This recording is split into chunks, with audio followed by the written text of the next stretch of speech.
Hello दोस्तों, आपका स्वागत है अपने यूट्यूब चैनल पे। और आज हम class 9th new book exploration की बुक का चैप्टर 2 का कुछ MCQ बेस्ड क्वेश्चन लेकर आए हैं। तो आप इसमें ज़रूर MCQ को देखिएगा और हमने आंसर्स भी इसमें अटैच किए हुए हैं और देखिएगा आपको कितने इसके क्वेश्चंस के आंसर्स अच्छे से आते हैं। तो चलिए अपनी वीडियो को स्टार्ट करते हैं। पहला क्वेश्चन है, फर्स्ट क्वेश्चन क्या कह रहा है कि what is the basic structural and functional unit of life. इसके तीन से चार ऑप्शन हैं, तो चलिए चार ऑप्शन को देखते हैं। पहला ऑप्शन है टिश्यू, और सेल है, ऑर्गेन है और न्यूक्लियस है। तो इसका सही आंसर क्या होगा? सेल। क्या सही आंसर होगा इसका? सेल। नेक्स्ट क्वेश्चन है, who discovered the cell. Who discovered the cell. तो आपको पता ही होगा हु डिस्कवर्ड द सेल। तो इसकी जो सेल की खोज की थी वो की थी रॉबर्ट हुक ने। कब की थी? एग्ज़ाम में पूछ लिए तो आपको बताना है 1665 में रॉबर्ट हुक ने इसकी एक डिस्कवर्ड किया था। ठीक है। और इन्होंने क्या किया था? एक प्लांट सेल को लिया था। क्या लिया था बच्चों? प्लांट सेल को। प्लांट सेल को लिया था और इतने में रॉबर्ट हुक ने और प्लांट सेल को लिया था। प्लांट सेल को लिया था और उसमें क्या था कि प्लांट सेल में एक कॉर्क को लिया था इन्होंने। अब ये कॉर्क क्या होता है? तो हम बोल सकते हैं जो पेड़ की जो छाल होती है ना, पेड़ की छाल, उनको इन्होंने सबसे पहले एक माइक्रोस्कोप से यूज़ करके देखा था। और उसके बाद फिर इन्होंने क्या किया कि जो प्लांट सेल की मतलब जो ओनियन पील होती है, क्या थी? एक ओनियन पील, एक ओनियन का पील, उसमें क्या किया था और उसमें देखा था। तो उनको ये पता चला था कि भाई इसमें कुछ किसी इसी प्रकार के, जैसे ये आपका बना हुआ है और एक ये बना हुआ है और इसके बाद एक यहाँ पर न्यूक्लियस होता है। तो उन्होंने बताया कि यहाँ पे कि ये एक सेल वॉल होती है। ये क्या होती है? सेल वॉल होती है। फिर इसी के अंदर यहाँ पर एक सेल मेम्ब्रेन होती है और इसी के जस्ट अंदर एक साइटोप्लाज्म होता है। ठीक है, साइटोप्लाज्म होता है और इसके अंदर एक न्यूक्लियस भी होता है। ये किसने बताया था हमें? ये किसने बताया था? ये बताया था हमें रॉबर्ट हुक जी ने। ठीक है। इनके बाद फिर और भी इसमें कुछ चेंजेस करके भी बताए। तो ये हमारा किसका था? ये था एक ओनियन पील का। ठीक है। तो चलिए हम इससे और आगे क्वेश्चंस को देखते हैं। ये आपको क्वेश्चन समझ में आ ही गया होगा क्या क्वेश्चन के था। तो अब नेक्स्ट क्वेश्चन है, which instrument is mainly used to the study of cell. तो किससे हम स्टडी ऑफ सेल कर सकते हैं, मतलब और ज़्यादा डीपली जाकर किससे हम थोड़ा और जानकारी ले सकते हैं? तो इसका सही आंसर होता है माइक्रोस्कोप, जो कि आपको पता भी होगा कि वो रॉबर्ट हुक जी ने ही सबसे पहले उनको माइक्रोस्कोप को बनाया और देखा भी था। लेकिन एक क्वेश्चन यहाँ पर अराइज होता है कि माइक्रोस्कोप के अंदर कौन सा लेंस को यूज़ किया जाता है। तो देखिए लेंस जो है इसमें यूज़ होता है कॉन्वेक्स लेंस, और इसके अंदर एक लेंस नहीं होता है, कम से कम 2 से 3 लेंसेज का यूजेस किया जाता है माइक्रोस्कोप में। तभी हम किसी भी ऑब्जेक्ट को बहुत ही डीपली उसकी सेल्स को देख सकते हैं और उसके स्टडी कर सकते हैं बहुत अच्छे से। ठीक है बच्चों, पता चला आपको माइक्रोस्कोप के बारे में। आई होप कि आप समझ गए होंगे कि माइक्रोस्कोप क्या होता है, कौन सा इसमें लेंस होता है और माइक्रोस्कोप को हम क्यों यूज़ करते हैं। और चलिए इससे और थोड़ी सी जानकारी और लेते हैं। तो हमें ये भी पता है कि अगर हम किसी भी सेल को या फिर किसी भी हम ऑब्जेक्ट को मेज़रमेंट करते हैं, किलोमीटर में करते हैं, है ना, मिलीमीटर में भी करते हैं, सीएम में भी करते हैं, मतलब सेंटीमीटर में भी। तो ऐसे ही अगर हम बोलें कि यहाँ पर 10 mm है, तो हम अगर उसको और डीपली जाकर छोटी सी छोटी चीज़ों को भी मेज़रमेंट कर सकते हैं, बट उसको हम कुछ इस प्रकार से, इस वाले से हम इसको इसमें मापते हैं, जिसे हम कहते हैं नैनोमीटर में, एनएम भी बोलते हैं। ठीक है, चलिए फोर्थ क्वेश्चन हम देखते हैं। Cells are generally too small to be seen with. तो हम क्या जनरली इतनी छोटी होती है, तो क्या हम नेक्ड आई से मतलब देख सकते हैं? तो इसका सही आंसर है माइक्रोस्कोप, मैग्नीफाइंग ग्लास, नेक्ड आई या फिर बाइनोकुलर्स। तो हम किससे देख सकते हैं? सिर्फ हम नेक्ड आई से देख सकते हैं, अगर सेल्स जनरली टू स्मॉल है, मतलब छोटी है तो। ठीक है, चलिए नेक्स्ट क्वेश्चन हमारे पास क्या है। Which organism is made up of a single cell. चलिए सिंगल सेल की भी बात कर ही लेते हैं। जब सिंगल सेल आए हैं तो देखिए हमारे पास क्या होता है, एक होती है हमारे पास यूनिसेलुलर, यूनिसेलुलर मतलब सिंगल सेल। एक होता है हमारे पास मल्टी सेलुलर, जिसमें हम बोलते हैं और ज़्यादा सेल्स होती है, मतलब मोर देन सेल्स। ठीक है, तो किस किस में होती है और किस किस में नहीं होती है। तो सिंगल सेल तो अमीबा में होती है, ठीक है, और बैक्टीरिया और फंगी में होती है। मल्टी सेलुलर जो होती है वो ह्यूमन में हो सकती है, एनिमल में होती है, इन सब में ये होती है। आई होप बच्चों आपको समझ में आ भी रहा होगा। चलिए हम नेक्स्ट कंसेप्ट पे और चलते हैं लेकर। तो अब ये समझ में आया which organism is made up of a single cell. तो सिंगल सेल किस में होते हैं?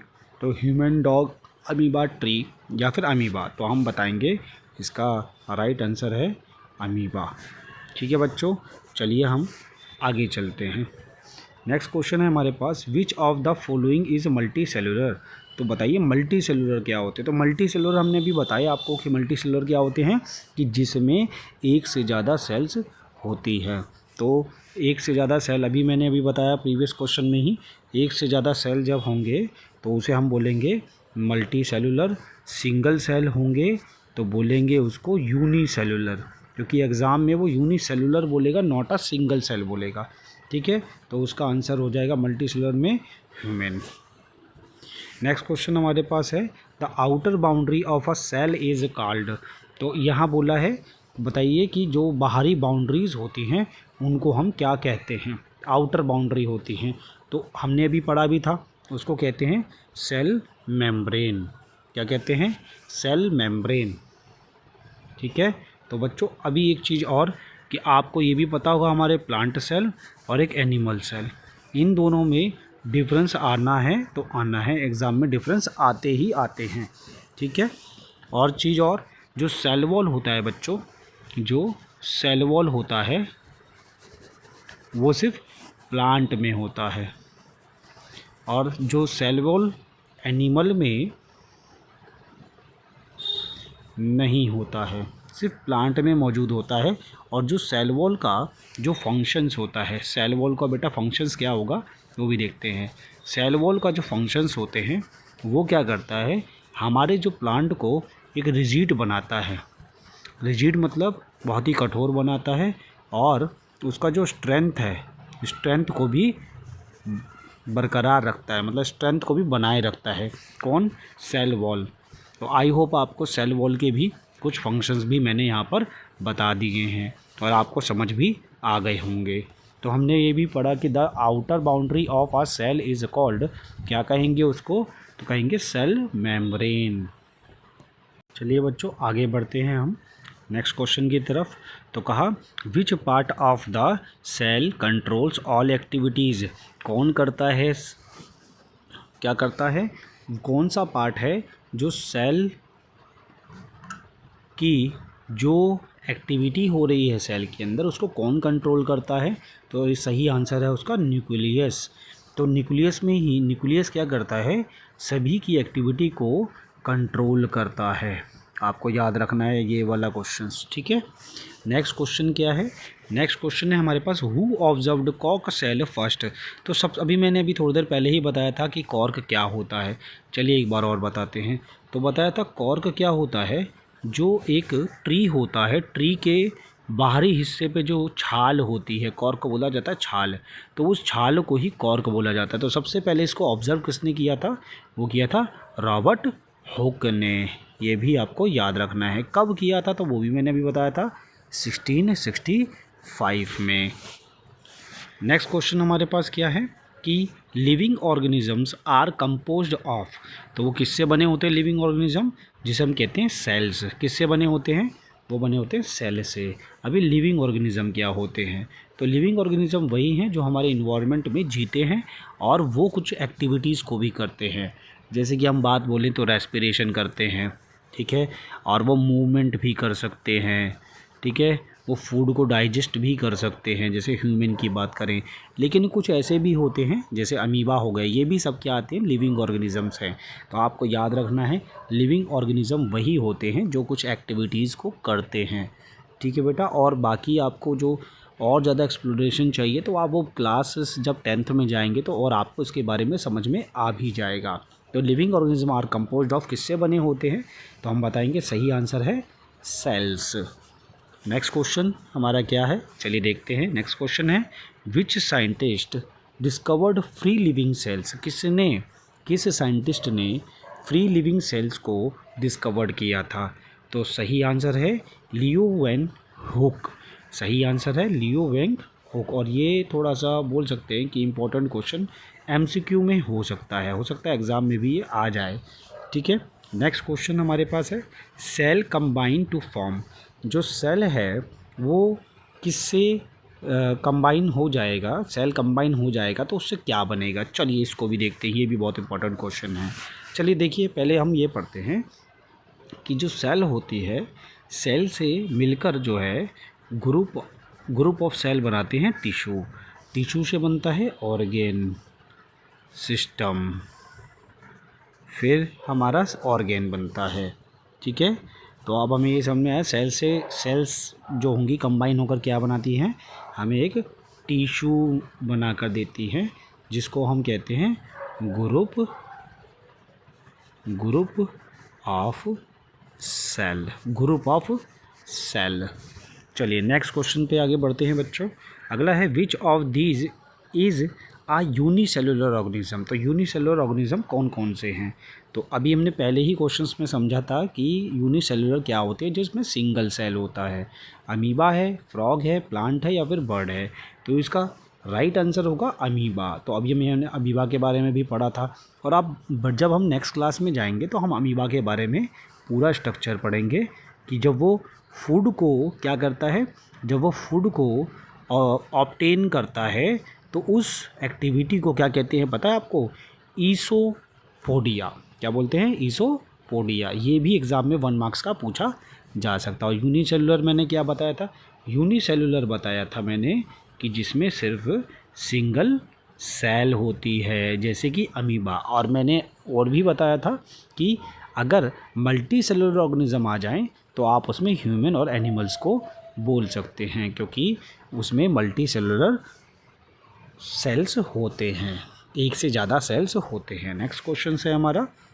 नेक्स्ट क्वेश्चन है the jelly like substance inside the cell is called. क्या कहते हैं उसको? तो उसको कहते हैं साइटोप्लाज्म। तो अभी मैंने थोड़ी देर पहले भी आपको बताया था ये एक हमारा एक प्लांट सेल है, फिर इसके अंदर हमारा कुछ इस प्रकार से बाउंड्रीज होती हैं, इसके बाद हमारा न्यूक्लियस होता है। और साइटोप्लाज्म कहाँ होता है? यही होता है हमारा साइटोप्लाज्म, ठीक है। और यही हमारा ये हमारा है सेल मेम्ब्रेन, और ये होता है हमारा सेल वॉल, और ये होता है हमारा न्यूक्लियस। तो अब आपको समझ में आ गया होगा कि जेली लाइक जो सब्सटेंस होता है, उसको हम क्या बोलते हैं?